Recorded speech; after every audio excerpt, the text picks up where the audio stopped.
자, 오늘은 우리가 디모데전서 1장 3절 공부할 차례입니다.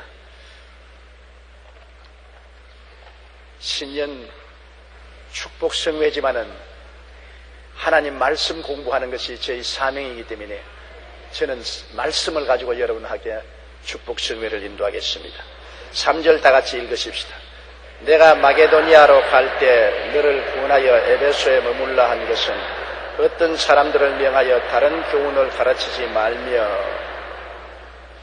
바울 선생은 로마 감옥에 갇혔다가 일시로 노연함을 받았습니다. 그래서 그의 영적인 제자요 아들인 디모데를 데리고 지중해의 그레데심을 통해서 에베소에 왔다가 에베소 교회가 혼란스러운 것을 보고 디모데를 그곳에 놓아서 목회를 하게 하고 자기는 마게도니아로 건너갔었습니다. 여러분, 오늘날 교회 지도자의 위치는 얼마나 중요하냐면 잘못된 지도자를 만나면 양무리들을 모두 잘못된 길로 인도해서 마귀의 밥이 되게 만드는 것입니다. 바울이 로마의 감옥에 있을 동안에 에베소 교회에 잘못된 지도자들이 생겨나서 온갖 잘못된 교훈을, 다른 교훈을 가르치기 시작해서 교인들이 크게 혼란에 빠졌습니다. 양은 목자의 인도를 따라가는 것입니다. 성도는 양이고 주의 종은 목자인 것입니다. 목자가 다른 교훈을 말하면 순식간에 혼돈이 다가오고 양무리들이 다른 교훈을 따라서 크게 흐트러지는 것입니다. 그러므로 좋은 목자를 만난다는 것이 중요하고 또 좋은 제자들을 많이 양성한다는 것은 굉장히 중요합니다. 예수님께서는 3년 반 동안 지상 사역을 할 동안에 12제자를 거느리시고 주님께서 풍찬 노숙을 하시면서 그들을 가르치는 데 전력을 기울이십니다.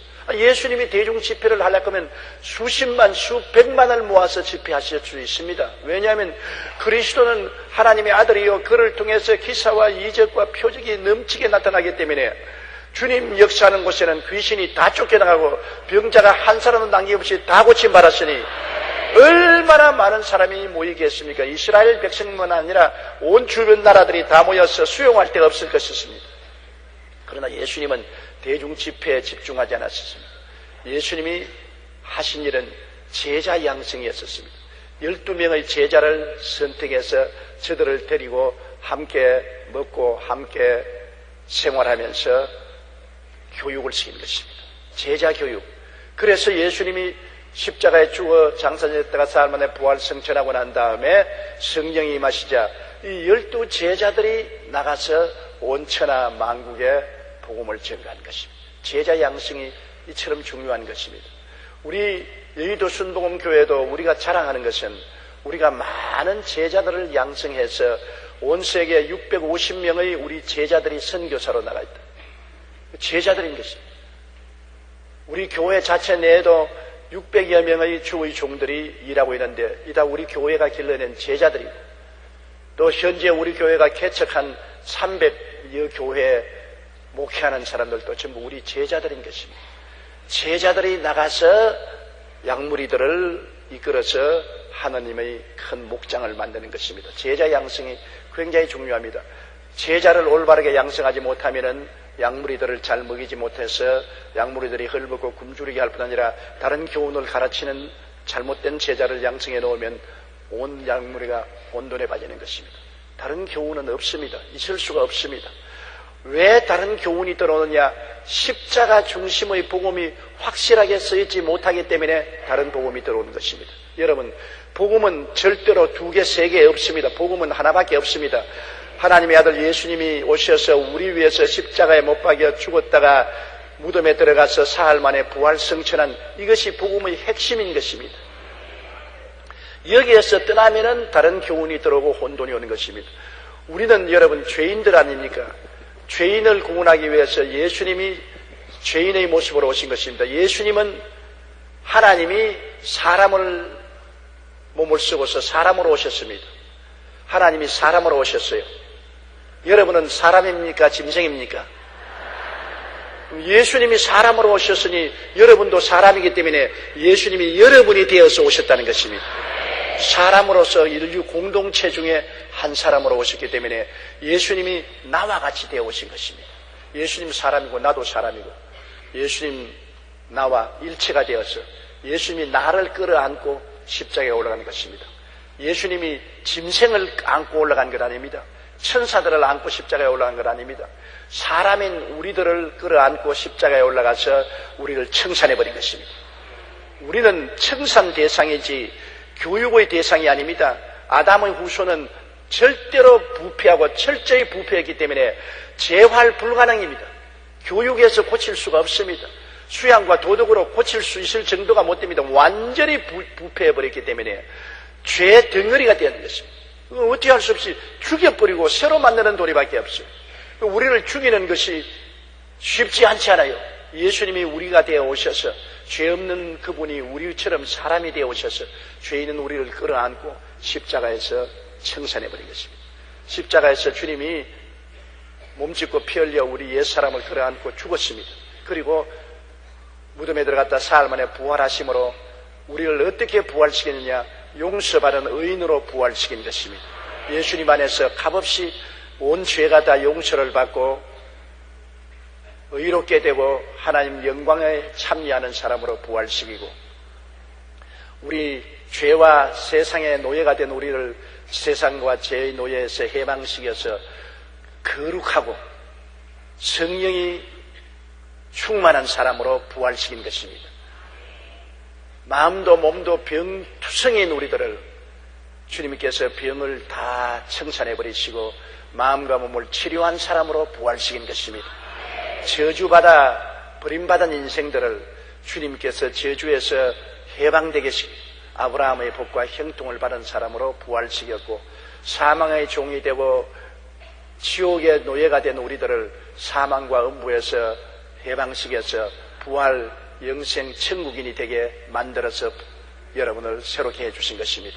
그러므로 고린도 후서 5장 17절에 있는 말씀대로 누구든지 그리스도 안에 있으면 새로운 피조물이라, 새로 지음을 받은 아담과 하와를 흙으로 만든 것처럼 예수님의 십자가에서 우리를 새로 만드는 것입니다. 새로운 피조물이라. 이전 것은 지나갔으니 보라 새 것이 되었도다. 이전 것을 여러분 개조한 것이 아닙니다. 이전 것은 지나가 버리고 말한 것입니다. 아예 지나가 버렸어요. 다리 밑에 흐르는 물과 같이 흘러가 버리고 마는 것입니다. 다시 돌아오지 않아요. 예수 그리스도 안에서 우리는 죽어서 이전 것은 지나가버렸으니 지나간 것은 사라져버린 것입니다. 옛사람은 지나가고 사라지고 그리스도 안에서 보라 새 것이 되었더라. 영혼이 잘됨같이 범사에 잘되며 강건하고 생명을 얻되 넘치게 얻는 새로운 사람이 된 것입니다. 택하신 족속이요 왕같은 재상이요 거룩한 나라요 그 소유된 백성으로 거듭나게 된 것입니다.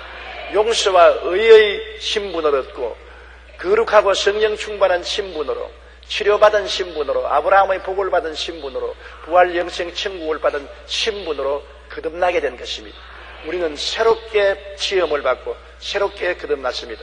십자가 예수 그리스도의 복음과 그 부활의 복음, 예수님의 십자가의 죽으심과 장사짐과 부활한 이것이 복음의 핵심인 것입니다. 예수님이 그냥 십자가에 죽었다고 하면 안 돼요. 죽으면 희망이 없지 않습니까? 예수님 죽으심처럼 여러분 공자도 죽었고 맹자도 죽었고 석가도 죽었고 마음에도 죽었는데 살아나지 못했기 때문에 죽음으로써 끝장났으면 그로서 아무 일도 안 된 것입니다. 예수님은 죽으셨다 부활하심으로 옛사람을 청산하고 새사람으로 부활시킨 것입니다. 예수 십자가 내 십자가, 예수 죽음 내 죽음, 예수 무덤 내 무덤, 예수 부활 내 부활, 나를 안고서 죽고 나를 안고서 부활하셔서 예수님은 여러분은 예수님 안에서 부활을 얻은 사람들인 것입니다. 의로서 부활하고 거룩함으로 부활하고 치료받아서 부활하고 축복받은 사람으로 부활하고 천국인으로 부활한 사람들인 것입니다.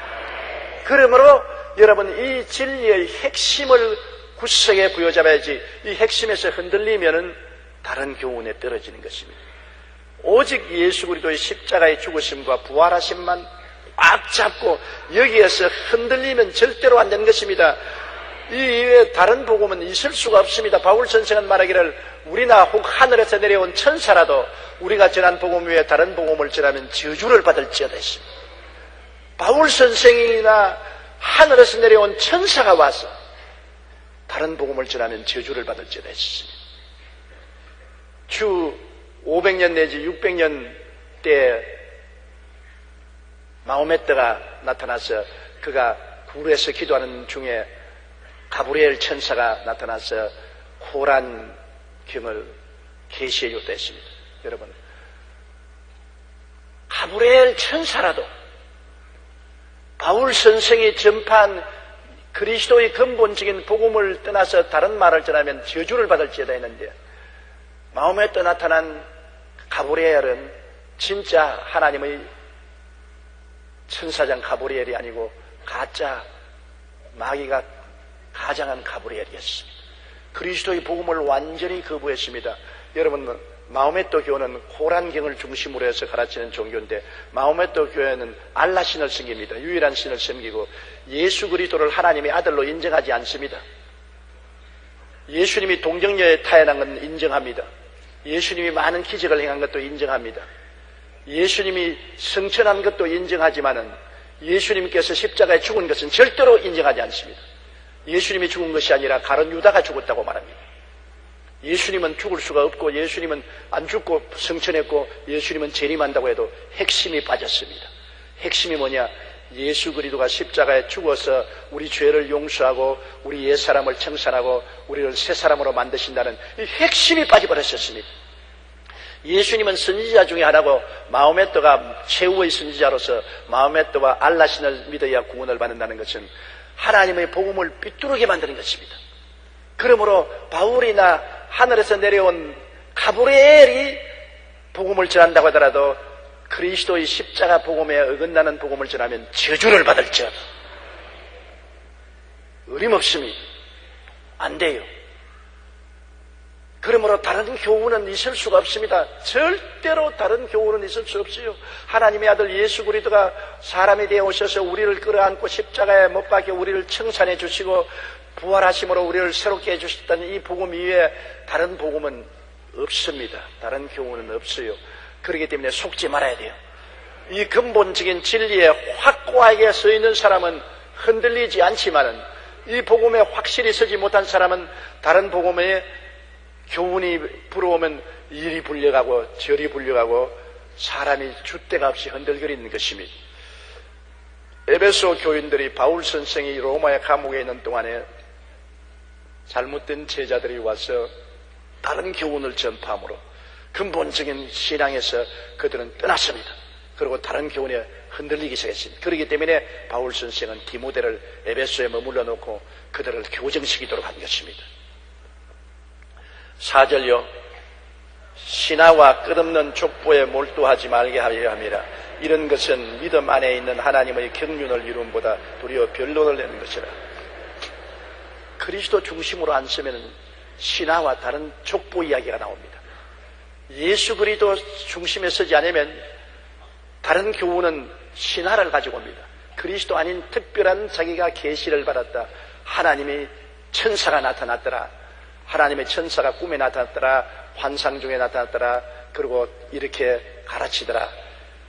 이런 신하가 미국에는 많습니다. 몰몬교, 몰몬이란 천사가 나타나서 다른 복음을 전해서 몰몬교를 만들었습니다. 여호와의 증인 같은 것도 다른 교훈을 따라서 신화적인 복음을 전하는 것입니다.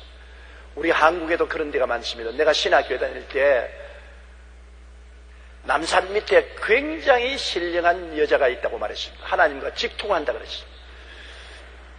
이 팔군에 있는 상사한 사람이 신앙이 아주 열렬하고 좋은 분인데, 그분이 나보고 우리 한번 그 여선지자를 찾아가자. 그래서 남산에 찾아가니 집도 좋더라고요. 좋은 집에. 그러니까 여선지자를 만났어요. 만나서 여선지자하고 이야기하는데, 그 여선지자가 하는 말이 제일 처음엔 제가 감동을 하고 두려웠습니다. 자기는 기도하면 하나님과 직통한다 그래요. 하나님이 직접 말씀을 하시고 자기가 환상과 계시 중에 하나님 앞에 나갈 때는 자기는 처녀의 모습으로 몸을 단장하고 하나님 앞에 나간다고. 그러고 하나님께서 여러 가지 계시와 환상을 보여주시고 진리를 가르쳐 주신다고. 그때까지는 내가 감동을 했어요. 이분에게 배워야 되겠구나.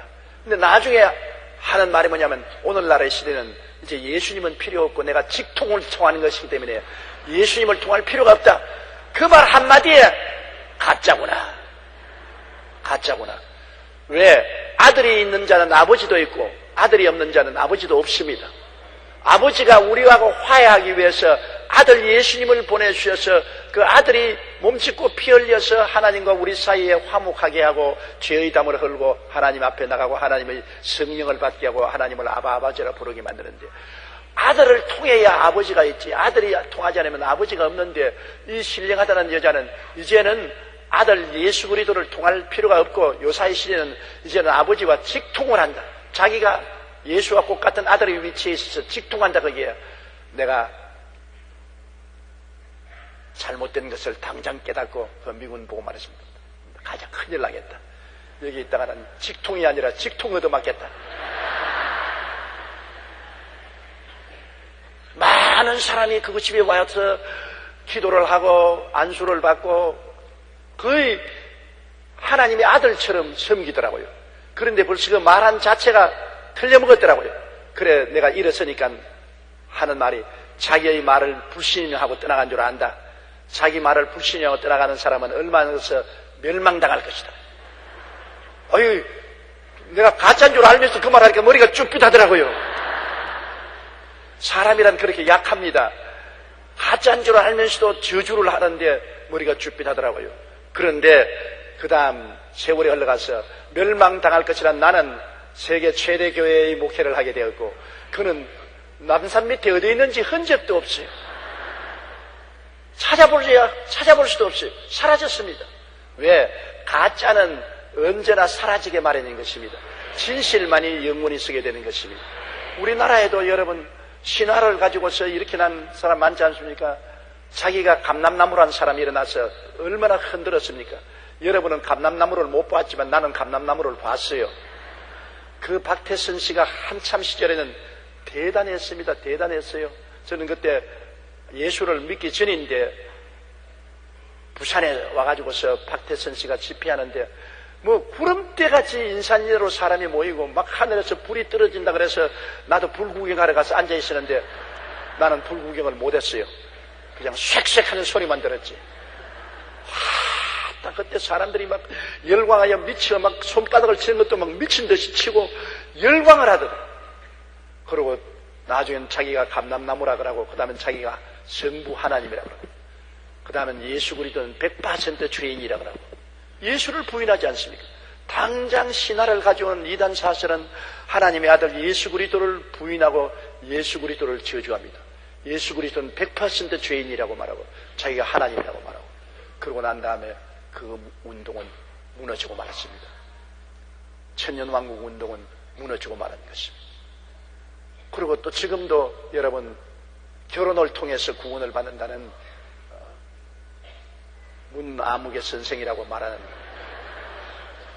그분도 굉장한 바람을 일으켰습니다. 한국뿐 아니라 전 세계에 걸쳐서 재림주로서 자기를 따라야 구원을 받을 수 있다고 주장을 하고 그 주장 속에는 또다시 예수 그리스도를 부인하게 되는 것입니다.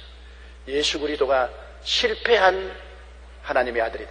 그는 세상에 와서 결혼하여 속죄를 하지 못하고 장가 못 가고 죽었기 때문에 실패한 메시아다. 그는 지금 음부에서 묻는 아무개가 와서 건져주기를 기다리고 있다고 말하죠. 언제나 여러분 이단 사설은 예수를 부인합니다.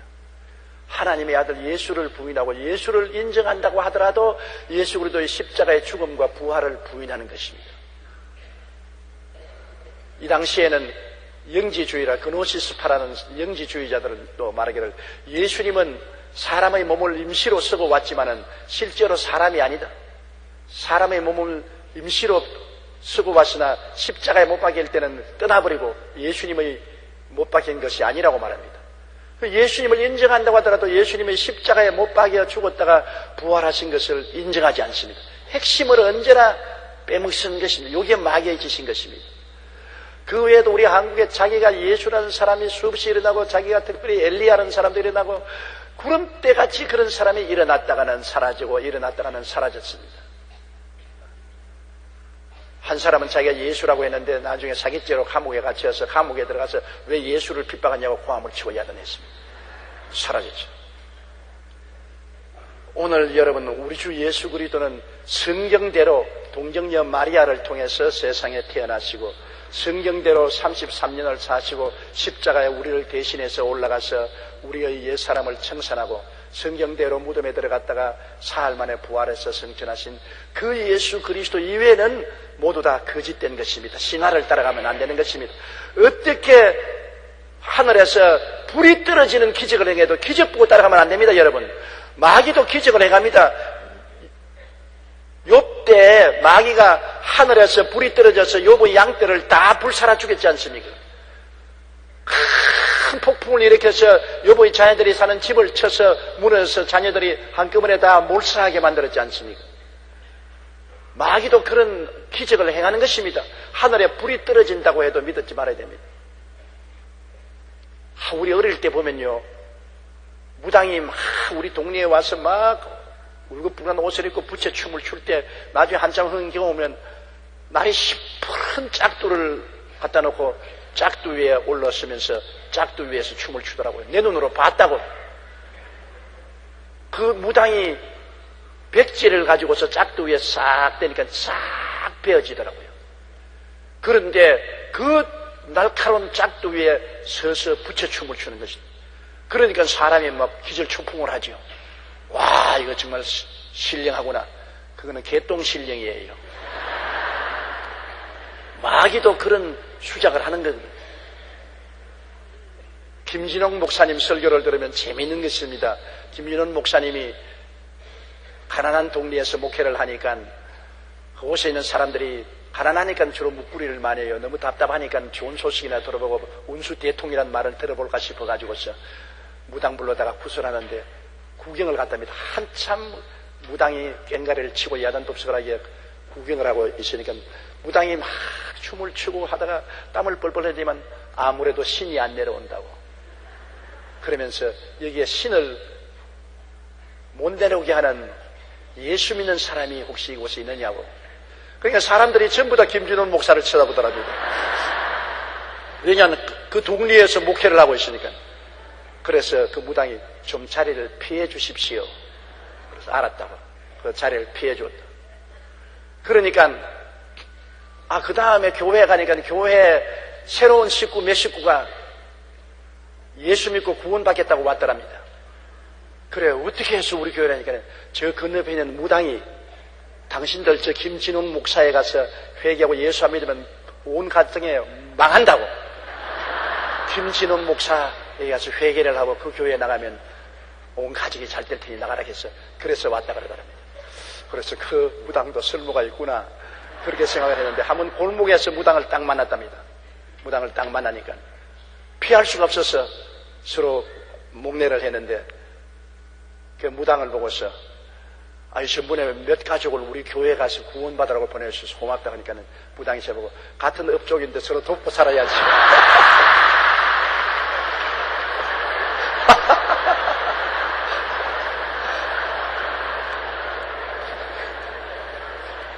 왜? 전번에 김진옥 목사님이 도와줬다는 겁니다. 무당 신이 안 내릴 때 자리를 피해줬기 때문에 도와줬기 때문에 같은 업종이니까 나도 이제 도와주면서 우리 살자.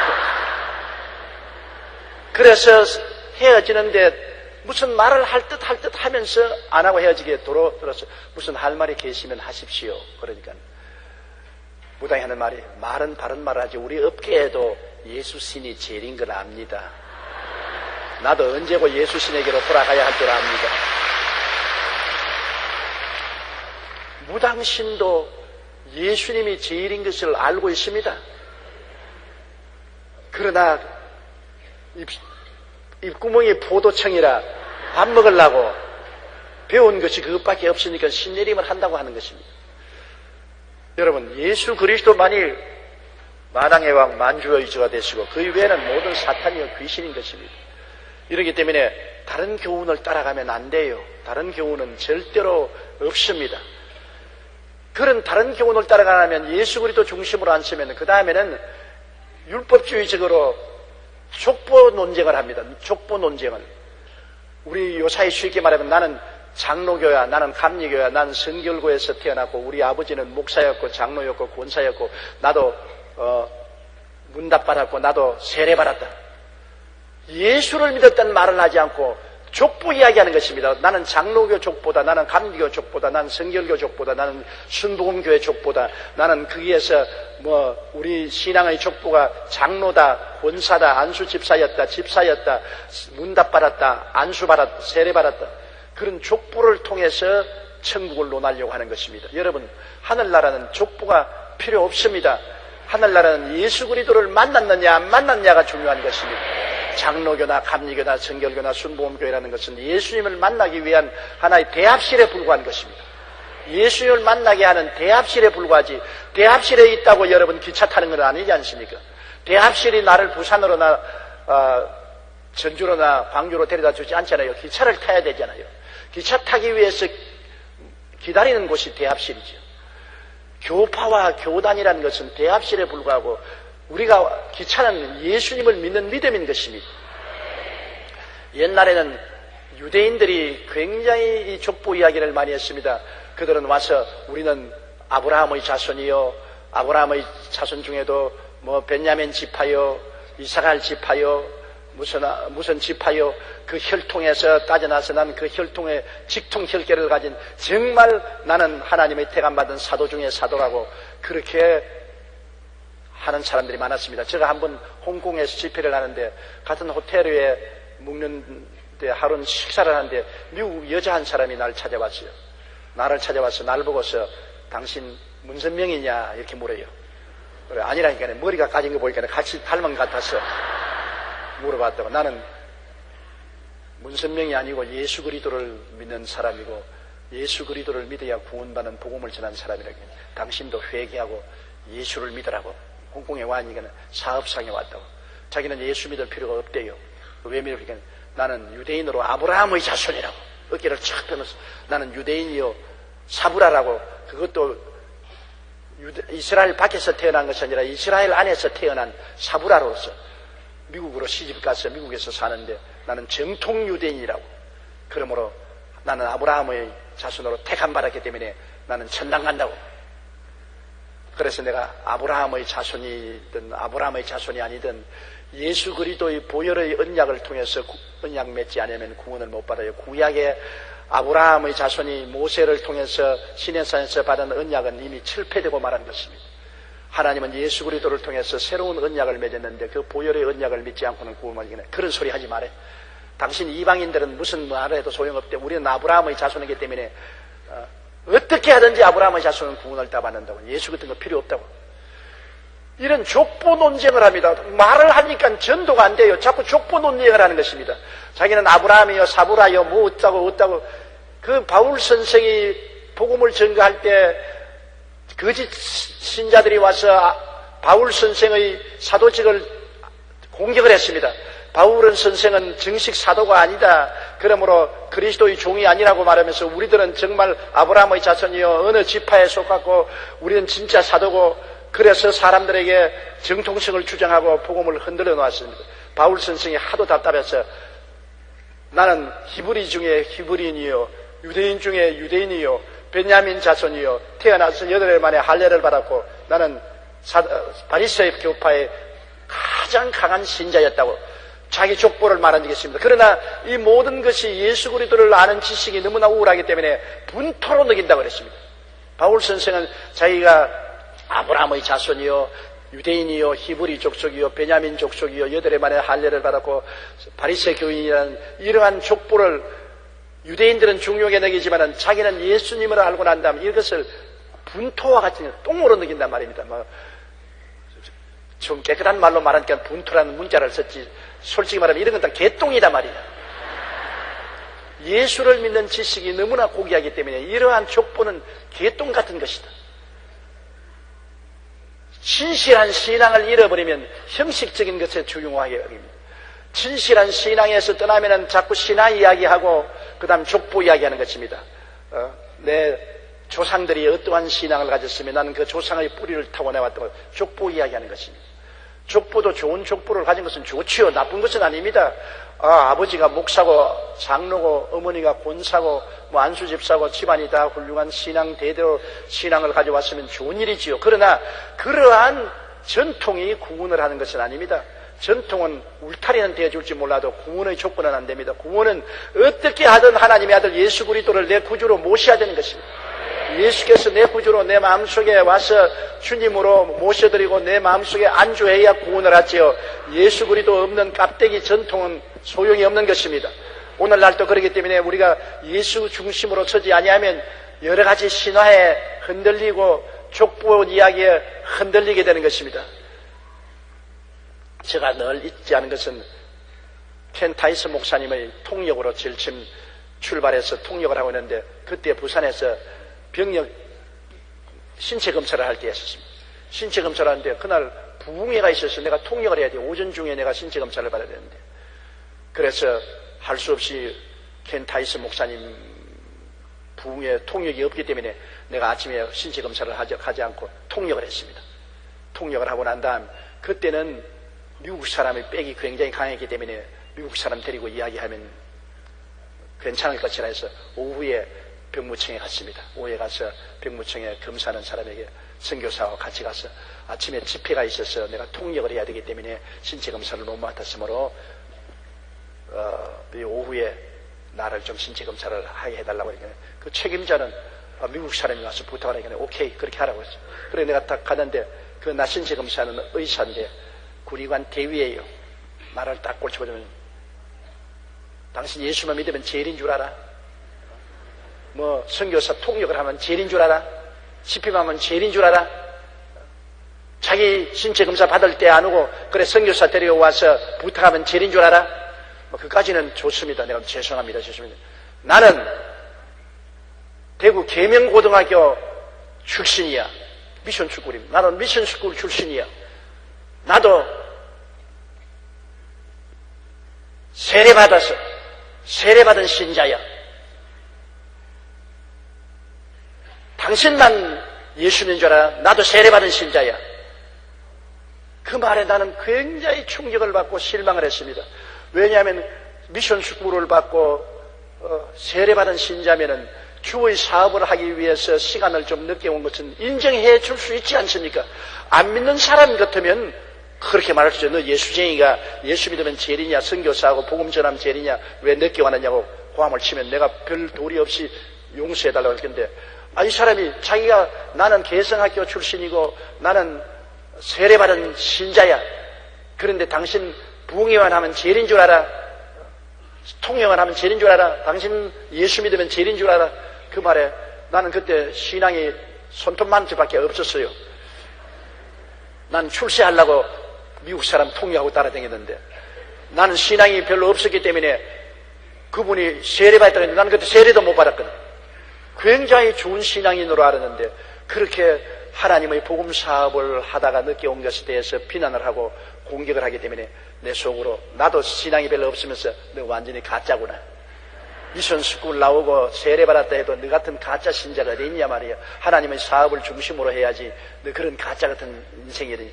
지금도 잊어지지 않습니다. 그때가 언제입니까? 내가 20살 때 19살 때 일인데 지금 내가 71살인데 아직까지도 그 가짜가 눈에 확 얼렁얼렁합니다. 그 가짜가 이제는 진짜가 되기를 바라고, 진짜가 돼도 지금 70, 80 가까이 됐을 거예요. 나보다 한 10살 위에 보였으니까.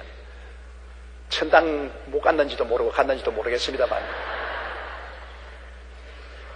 내가 세례받았다. 중요하지 않아요. 내가 미션 스쿨 나왔다. 미션 스쿨이 무슨 내가 구원받는 조건이 되는 것입니다. 내가 세례받았다. 세례가 중요하지만은 그 자체가 구원을 시키게 된 것이 아닙니다. 미션 스쿨도 구원으로 인도하는 기관이요. 세례도 구원받은 사람이 그것을 증명받는 도장 치는 것이요. 구원은 예수를 믿어야 구원받는 것이지. 그러한 족보 이야기는 소용이 없는 것입니다. 족보가 구원받은 사람에게는 도움이 될지 몰라도 구원을 받지 못한 사람에게는 족보는 형식에 불과하고 우상에 불과합니다. 아무 효과가 없는 것입니다. 그렇기 때문에 에베소 교회에 예수 그리스도의 십자가의 죽으심과 부활하심에 대한 핵심 신앙이 사라지고 나니까 그게 신하가 난무하고 그다음 족보를 가지고 내가 정통이다, 너는 이단이다, 내가 직통한다, 이러한 정통 논리가 있어 시끄럽고 서로 논쟁하고 야단입니다. 그리스도의 복음에는 논쟁이 있을 수가 없습니다. 예수님은 여러분 비교적 진리가 아닙니다. 이것도 진리고 저것도 진리인데 이래도 좋고 저래도 좋은 게 아니라 절대 진리입니다. 예수 그리스도의 죽으심과 부활하심은 그 이외에는 천당하는 길이 없습니다. 무슨 산꼭대기에 올라가는데 이 길도 올라가도 좋고 저 길도 올라가도 좋고 이 길도 올라가도 좋다. 그래서 이 종교도 좋고 저 종교도 좋고 저 종교도 좋고 다 종교는 산꼭대기에 올라가는 것이니까 어느 길로 올라가도 올라가면 가면 된다. 이리 가나 저리 가나 서울로만 가면 된다. 여러분 그것은 세상의 비유는 그렇게 될지 몰라도 천당이라는 산꼭대기에 올라가는 길은 한 길밖에 없습니다. 우리 위해서 죽었다가 부활하신 분이 예수님밖에 계시지 않지 않아요? 다른 사람들은 진리를 말해주고 가르친다고 했지만 죽었다가 부활한 사람은 없습니다. 다 죽었어요. 죽고 난 다음에 그 다음 소식이 없어요. 죽어서 모든 옛날을 청산하고 부활해서 새롭게 창조해 주신 분은 예수님밖에 없기 때문에 예수님은 절대 진리입니다. 상대적인 진리가 아닌 것입니다. 비교 진리가 아니에요. 절대 진리요. 여기에 타협 못합니다. 어떠한 신하라도 타협 못하고 족보 이야기하고도 타협 못합니다. 나는 사나 죽으나 예수님만 믿고 살아야 되는 것입니다. 예수님만이 나를 새롭게 하신 분인 것입니다. 넘어지도 자빠져도 일어나서 십자가 붙잡아야 되는 것입니다.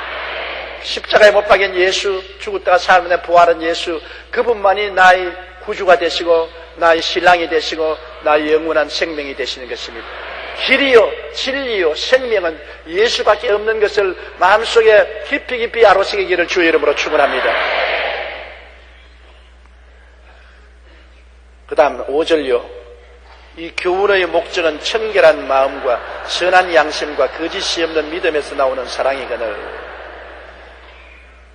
다른 교훈은 와서 신화를 가르치고 족보 이야기를 하는데 진짜 예수 그리스도의 십자가에 죽었다 부활하신 교훈을 가르치는 것은 청결한 마음, 예수를 믿음으로 말미암아 마음이 청결해진다.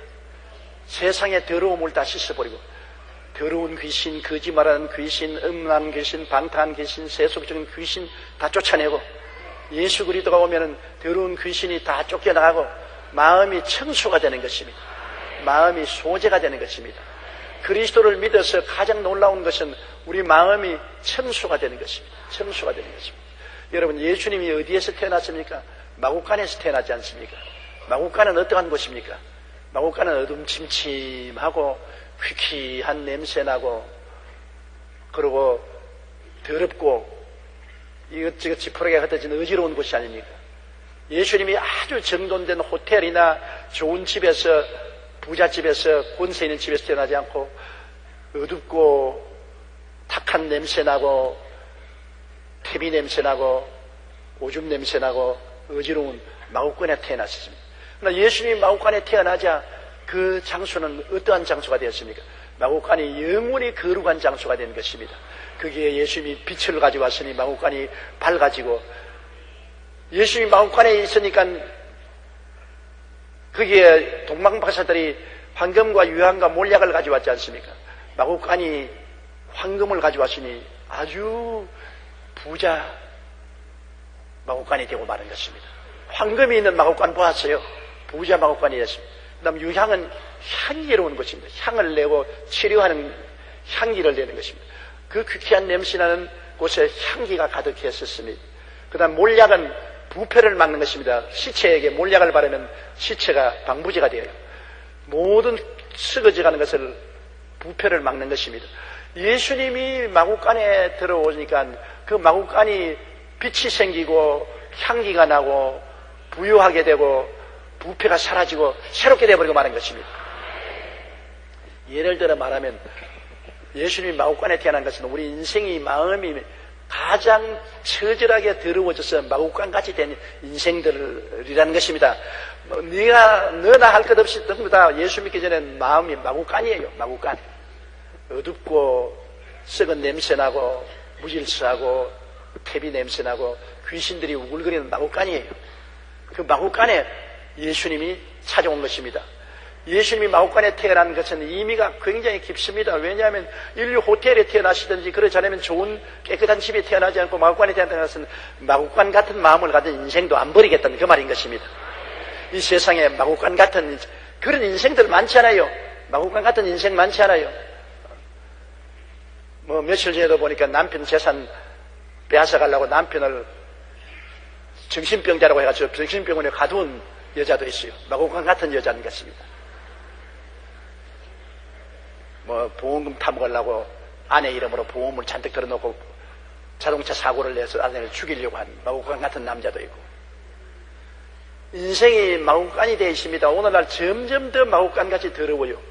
마음이 더럽다고요. 이 마음의 마구간을 아무리 청소하려도 청소가 안 돼요. 누가 마구간을 청소할 수 있어요? 그런 마구간에 예수님이 태어났다는 것입니다. 예수님이 마구간에 들어오면 마구간이 어떻게 되는 것입니까? 마구간 같은 인생에 예수님이 들어오면 황금이 들어와요. 축복이 온다는 것입니다. 금은 축복을 말하는 것이 아닙니까? 축복이 오는 것이 마구간 같은 인생에 예수님이 들어오면 축복이 들어오고 유향이 들어옵니다. 향기로운 인생이 되는 것입니다. 어느 심사 행동이 변화되어서 향기롭게 됩니다. 퀴퀴하고 더러운 냄새가 나는 마구간이 향기롭게 됩니다. 그 다음에 몰약이 들어오면 모든 부패를 막고 새롭게 만들어주는 것입니다. 예수님이 마구간에 들어와서 마구간을 변화시킨 것처럼 마구간 같은 우리 인생 속에 들어와서 예수님이 우리를 변화시켜서 정결하게 만들어주는 것입니다. 그리스도의 복음은 우리에게 들어와서 믿는 자마다 더러운 귀신이 쫓겨나가고 정결하게 되는 것입니다. 예수 안 믿는 사람의 마음속에는 귀신이 득실거려요. 더러운 귀신, 거짓말하는 귀신, 악한 귀신, 부패한 귀신, 귀신들이 와글거리는 것입니다. 온 세상은 악한 자에게 속해 있었습니다. 공중의 번시자만 악한 자가 모든 사람 속에 있어요. 그런데 예수님이 들어오면 이 더러운 귀신들이 다 쫓겨나가고 마음에 밝은 햇살이 비치고 밝고 맑고 환해지고 정결해지는 것입니다. 그러므로 그리스도의 복음은 사람의 마음을 정결케 하는 것입니다. 또 선한 양심을 가져오는 것입니다. 양심은 예수 믿기 전에는 양심은 더러운 양심이 있습니다. 양심이 더러워서 거짓말하는 것. 더러운 양심, 악한 양심이 있습니다. 악한 양심은 사람을 해치는 것입니다. 악하다는 것은 사람을 해쳐요. 악한 남편 만나면 부인을 해쳐요. 악한 부인 만나면 남편을 해쳐요. 악한 자식들 만나면 부모들을 죽여요. 악한 사람 만나면 어느 고통을 갖다 와요. 그러나 이 악한 양심을 가진 사람도 있고, 그 다음에는 화인 맞은 양심, 양심을 찍어서 죽여버리기 때문에 양심 없이 짐승처럼 행하는 사람들도 있습니다. 그러나 예수를 믿으면 이 화인 맞은 양심이 살아나고 악한 양심이 변화되고 더러운 양심이 변화되어서 선한 양심이 되는 것입니다. 선한 양심은 선을 찾아가게 만드는 것입니다. 선은 뭡니까? 하나님입니다. 선한 양심은 끊임없이 하나님을 찬미하고 하나님께 기도하고 하나님을 예배하고 하나님을 사랑하게 만드는 선한 양심을 가져오게 되는 것입니다. 교훈을 통해서, 예수 그리스도의 복음의 교훈을 통해서 마음이 정결해지고 양심이 선해져서 하나님을 찾게 만들어주는 것입니다. 그리고 거짓이 없는 믿음에서 나온 사랑, 거짓이 없는 믿음, 진실한 마음으로 변화되지 않게 예수 그리스도의 십자가의 죽으심과 부활하심을 진실한 마음으로 믿는 거짓이 없는 믿음이 있습니다. 믿음이 가짜 믿음 많지 않습니까? 형식적인 믿음, 그리고 거짓된 믿음, 가짜 믿음 많지 않아요. 진실한 믿음, 마음을 다하고 뜻을 다하고 정성을 다하고 목숨을 다하여 주 하나님을 사랑하고 예수 그리스도를 믿는 진실한 믿음, 이 속에서 나오는 사랑이 우리 교회에 나와서 말씀을 듣고 변화받는 열매인 것입니다. 교회에서 늘 예배드리고 설교드리면 예수 그리스도의 십자가의 보혈과 죽으심과 부활하심을 늘 들으면 그 하나님의 복음의 말씀이 우리를 정결케 만들고 마음을 정결케 만들고 양심을 선한 양심으로 변화시킵니다. 악한 양심, 더러운 양심, 화인 맞은 양심이 선한 양심으로 변화되어 하나님을 찾게 하고 진짜 믿음을 갖게 되는 것입니다. 가짜 믿음이 아니라 진실로 예수 그리스도를 믿어서 그래서 사랑을 넘치게 하게 되는 것입니다. 예수 그리스도의 신앙의 근본은 사랑인 것입니다. 하나님이 세상을 이처럼 사랑하사 독생자를 주셨고 예수님은 우리를 이처럼 사랑하사 십자가에 몸짓고 피 흘려 죽으셨다 부활하셨습니다. 예수 믿으면 우리가 사랑이 생겨나게 되고 그 사랑이 세월이 흘러갈수록 점점 사랑이 자라고 풍부하게 되는 것이 신앙생활인 것입니다. 오래 예수 믿었다고 해서 반질반질해지고 말만 잘해서 예수 믿는 것 아닙니다. 옛날에 우리 부산에 살 때 범일동 시장에 예수 잘 믿는 아주머니가 있었어요. 아주 예수 잘 믿는다고 다니면서 선전하고 예수 믿으라고 하면서 내가 늘 예수 믿기 전에 학생 시절인데 비웃은 것은 시장에서 싸움이 났다면 그 아주머니가 싸우는 것입니다.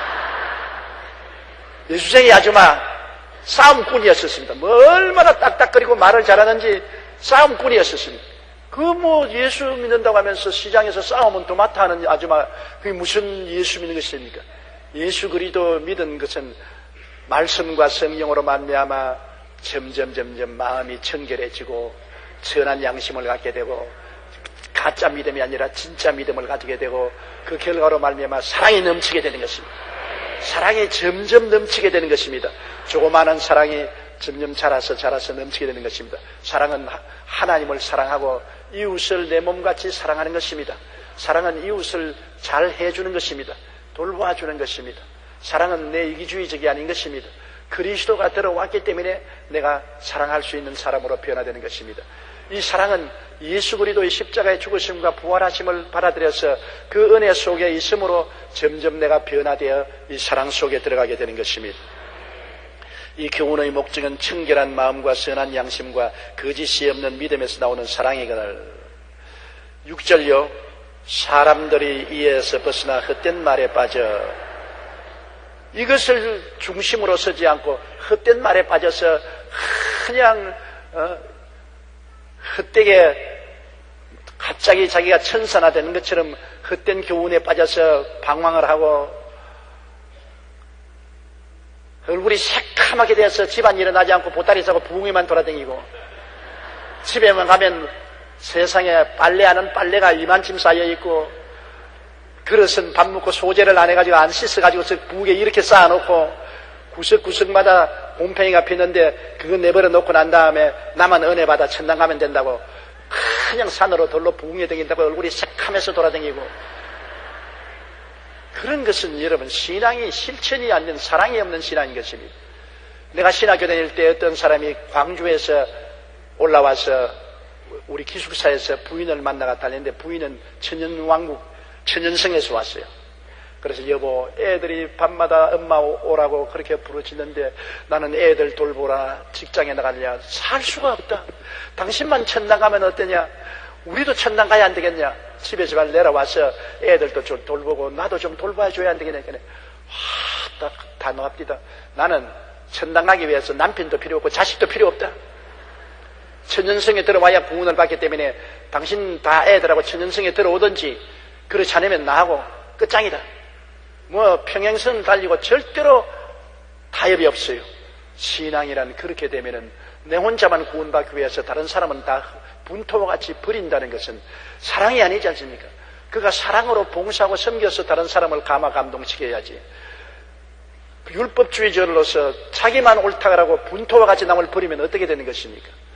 여러분 언제나 그리스도의 신앙이라는 것은 내 마음도 점점 신앙을 함으로 말미암아 청결하게 되고 선한 양심을 가지고 하나님을 섬기고 선한 사람이 되고 그리고 올바른 신앙 속에 서서 사랑을 점점 많이 베풀고 사랑으로 자라는 것이 신앙이지 그런 것을 버리고 다른 교훈을 따라서 헛된 말에 속아 허황하게 날뛰는 것은 신앙이 아닌 것입니다. 7절요. 율법의 선생이 되려 하나 자기가 말하는 것이나 자기가 확정하는 것도 깨닫지 못하는도다. 율법의 선생이 되려고 합니다. 율법이라는 것은 자꾸 남을 정죄하고 남을 심판하고 남을 벗기고 남을 핥히는 것이 율법입니다. 율법은 은혜와 달라서 은혜는 북돋아주고 덮어주고 치료해주고 품어주지만은 율법은 그렇지 않습니다. 율법은 언제나 남을 심판하는 것입니다. 막 자기가 제일 잘한다고 남을 비난하고 공격하고 심판하고 남의 허물을 들추어내고 그러고 자기는 그대로 실천하느냐 자기는 위선자가 되어서 실천하지 않습니다. 율법주의자는 위선자가 되어야 되는 것입니다. 왜냐하면 자기는 실천 못하니까. 율법대로 실천할 수 있는 사람이 이 세상에 아무도 없어요. 십계명을 그대로 살 수 있는 사람은 없어요. 그러니까 자기는 실천 안 하면서 실천하는 체 하니까 위선자지. 자기는 위선자로서 행하면서 다른 사람은 자꾸 비평하고 판단하고 비난하고 공격하는 것입니다. 우리가 이 세상에 율법적인 눈을 가지고 살면 자기도 율법으로 심판을 받게 되는 것입니다. 언제나 하나님의 사랑으로 이웃을 허다한 허물을 덮고 사랑해주고 치료해줘야 되는 것입니다. 사랑은 허물을 덮어주고 치료해주고 품어주는 것입니다. 율법은 허물을 해치고 상처를 주고 짓밟는 것이 율법인 것입니다. 율법주의자는 자기가 잘 아는 것 같으나 실제는 자기도 실천하지 못할 헛된 소리를 하는 것입니다. 위선자니까 거짓말하는 것입니다. 바리새 교인이나 사두개 교인을 예수님이 가장 정죄한 것은 이 회칠한 무덤이요,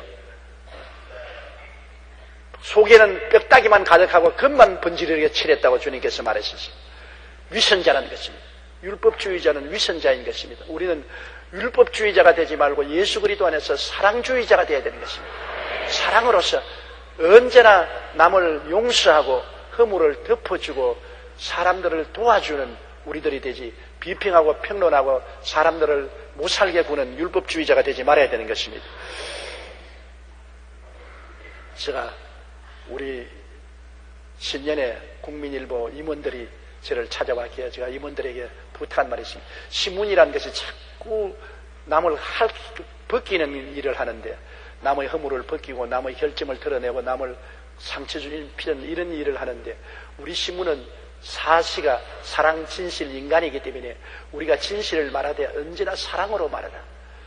사회에서 사람들을 살리고 도와주고 일으켜주는 일을 해야지, 율법주의적으로 옷을 벗기고 핥히고 상처 입히는 그런 보도를 하지 말고 긍정적이고 적극적이고 창조적이고 사랑으로 사람을 살리는 그런 보도를 중심으로 해달라는 부탁을 했습니다. 여러분, 힘듭니다. 율법주의로 사는 것은 쉬워요. 남을 심판하고 평론하고 판단하는 것은 참 쉽습니다. 그러나 남을 품어 안고 허물을 덮어주고 격려해 주는 것은 어렵습니다.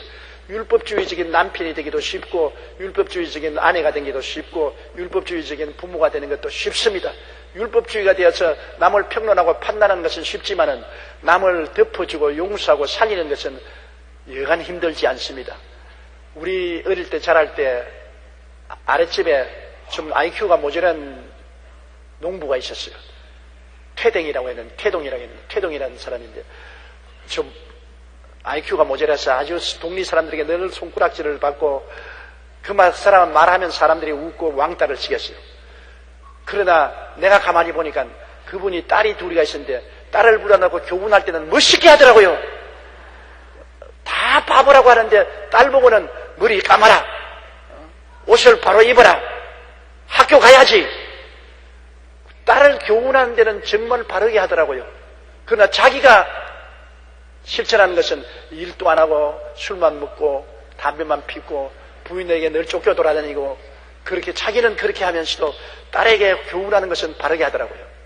그러므로 여러분, 율법주의자로서 교훈하는 것은 쉽지만은 사랑을 가지고서 남을 허물을 덮어주고 살려주고 격려해 주는 것은 힘든 일인 것입니다. 그렇기 때문에 사랑으로서 실천하는 것이 우리 그리스도교 신앙생활이라는 것을 알아야 되고, 우리 교회가 율법주의자가 되지 말고 사랑을 실천한 자가 되어서 사회에 나가서도 사회를 자꾸 끌어안고 살리고 도와주는 일을 해야지 심판하고 평론만 하면 안 될 것입니다.